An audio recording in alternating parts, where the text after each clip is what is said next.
Whenever you have an invented universe in television or film, one of the most important things is your look, your style. Even if you have a huge budget, you can't really build the Starship Enterprise. You cannot really build Starfleet Command. But what you can do is you can suggest it and the audience's mind fills it in. So how do you do that? And it turns out that you pick a style, you pick a particular color palette, a particular way of shooting things, a particular way of doing your visual effects, a particular way of telling your stories, and that becomes your style. And once you've defined that, if you've defined it well, if you believe in it, if your stories believe in it, the audience will buy into it. Literally, the first meeting that I took with Roddenberry said, how are you going to do the visual effects? Because even though '87 was, we think of it as a dark age as a visual effects, but in fact, it was post-Star Wars, post-Tron. So the bar for visual effects had been raised so much compared to what they had done on the original Star Trek. When you have a big visual effects project, like a movie or whatever, it's common practice to have what they call a bake-off. And that is, you go to a number of houses and you say, this is what we're thinking of doing, and give each company a list of your requirements and say, how would you do this? And that becomes their bid to say, how would I approach your show? It's an opportunity for a company to shine, it's an opportunity for a company to show what its artistry can do, and it's an opportunity to be innovative. You gotta remember when these tests were done, when the bake-off was done, they didn't have a design for the Enterprise D yet. They had to use feature material for their template, for their guideline. And so you're talking about not only cutting-edge CG effects, which were kind of all over the map in style, depending on from company to company. Some used paint box. You could look at one Enterprise and then look at a different Enterprise. One might have been a little bit better than the other, but it was a particular style. In 1987, CG effects were beginning to come of age. The problem was the visual effects industry at that time, everything was handcrafted. The computers were almost literally hand-built. The software was tailored for that particular machine. So you didn't have the ability to simply add another computer. You didn't have the ability to go to another facility. And for something like Star Trek, that's a problem. And of course, because everything was custom-made, if the company that did your visual effects got into trouble for whatever reason, they went out of business or they took a big job elsewhere, you're in a bad place. The results were actually quite interesting. You saw a really wide range of approaches. Some of them, to present day, look almost laughably primitive. But they show that it's not always about getting the best possible visual effect. It's about getting the best possible work given the constraints of your time, your budget, and the current technology. And so you have companies doing things that seem almost simple today. They are simple.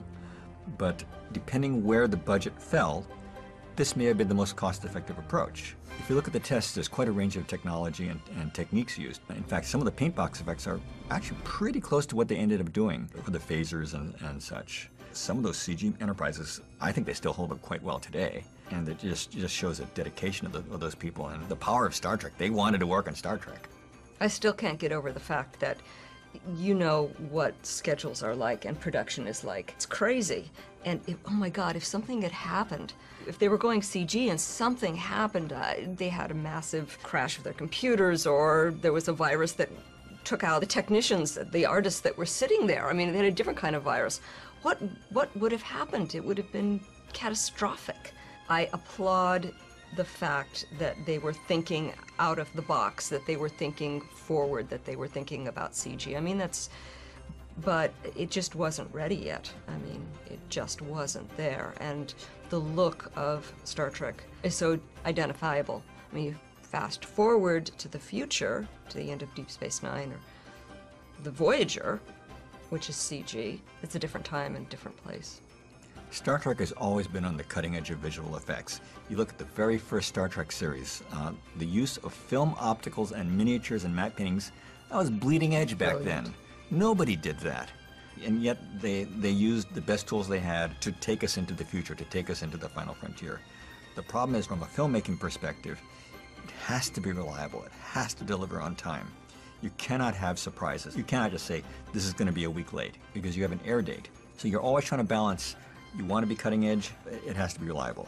Physical miniatures, motion control photography, blue screen effects, all these things had been used in feature films, so the technology was pretty well developed. It was a good decision. It gave them a great look. And model photography is a known substance. I mean, it's something you can quantify and qualify and plug into a budget. I mean, yes, you're going to have heavier episodes, you're going to have lighter episodes, but can you imagine on the time deadline that you had to complete your post? The CG approach probably would have worked for the first season, where you basically had a library of about 20 or so ship shots. But later on in the show, where they started to get more and more ship action, episodes like Best of Both Worlds, Yesterday's Enterprise, that would have been problematic. Not just the time to build the digital assets, but the render times. Back then, they were using what they considered to be supercomputers, and most of us have more powerful computers on our desktop now. Or on our phones. That's true. That Enterprise still looks great on screen today. CG on that scale, on that schedule, on that budget, just wasn't there yet. When you're talking about CG effects and you're talking about visual effects houses of that time period, at least I think immediately of ILM. I mean, they were the A-team. They were the people that you really wanted to come to your project. But they were very busy, and it was really a stroke of luck that at the time that Star Trek The Next Generation was gearing up, they were doing the pilot, ILM actually had some time. And so they were able to shoot visual effects for the pilot of Star Trek The Next Generation. Not only did you get great stuff, but you also got the name on your crawl at the end of the episode, which I thought was awesome. Well, I think that the studio had a great relationship with ILM. They had been working on the movies for them.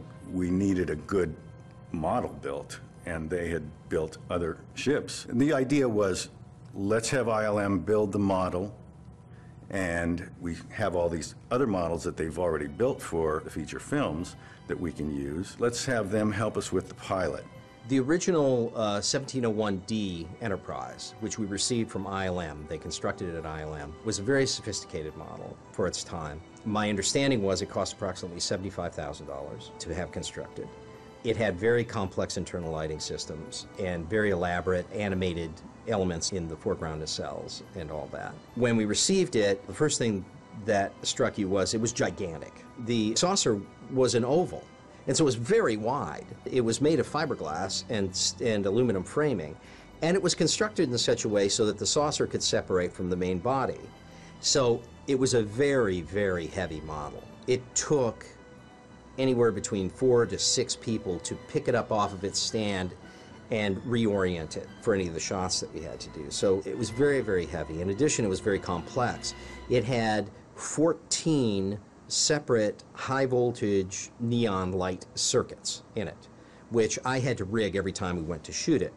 And I wish I had a dime for every time that sucker shocked the bejeebers out of me when we go to plug it in or unplug it, because we get an arc from that high voltage source. And anyone who works with neon will tell you that it's very easy to get electrocuted. And it had 14 different power supplies, which I built onto a cart, so that we had a little cart that we could chase the ship around with, and it had wheels under it. Every time the ship would rotate, or we'd be on a mover and it would move down a track, and one of those things pulled out, you get an arc about 3 inches long that would light up the whole room. So it was a lot of hard work and very fastidious work to make that model function properly. When The Next Generation began and we started working on the pilot, the decision was made, like so many television shows at the time and features as well, is that a set number of stock shots of visual effects of the ship shots would be created, and then those would be used for the whole series. And we'll have 28 stock shots. That'll be plenty. We'll be able to do the whole series with those stock shots. Each one of those shots ran into the tens of thousands of dollars a piece. What the studio wasn't quite clear on is that didn't include compositing. So knowing that they were going to be dealing with a constrained budget and a constrained schedule, because it's just episodic television, what they're going to do, they're going to shoot the series on film, they're going to composite the visual effects in video. Today, that seems short-sighted because now CBS Digital is having to recomposite everything. But in fact, it was a brilliant decision. Had they gone with traditional film opticals, it would have taken them weeks, and the budget was going to stay the same. So going with film opticals means simply you have less visual effects, and the visual effects are simpler, and you don't have as much time to tweak them. So the decision to go with video compositing, it wasn't digital back then, was brilliant, and I think it's a key reason for this ultimate artistic success of Star Trek The Next Generation. Yeah, I mean, you could put so much more on film. What we saw from Star Trek The Next Generation, and it kind of set the way things looked and the way that you do them, came from that basic decision. We could streamline the process, and it became something that I felt was doable, and it became a very exciting prospect for me because I could implement all these new technologies and see if it would work, really. Once the studio committed to a video finish, I felt that it would not only be possible, but it would be very exciting to be involved with it. ILM obviously, shot all the separate passes. You had to have physical models, and you had to shoot them with motion control. Motion control is an industrial system that moves the camera precisely along a programmed pathway. So you can shoot multiple passes, and each image will match the previous position for each different pass. For instance, we had what we would call our fill pass, which was just an even illumination around the model so that we had everything exposed so we could fill in light. And then we had a key light pass, which was shot separately, and then a light pass, all the internal lighting. Now, most of the shots had more other passes, interactive light, multiple light passes. So many of the shots had at least 5 to 10 passes on them. But they were shot in a wide format that could only be transferred at one facility in Los Angeles.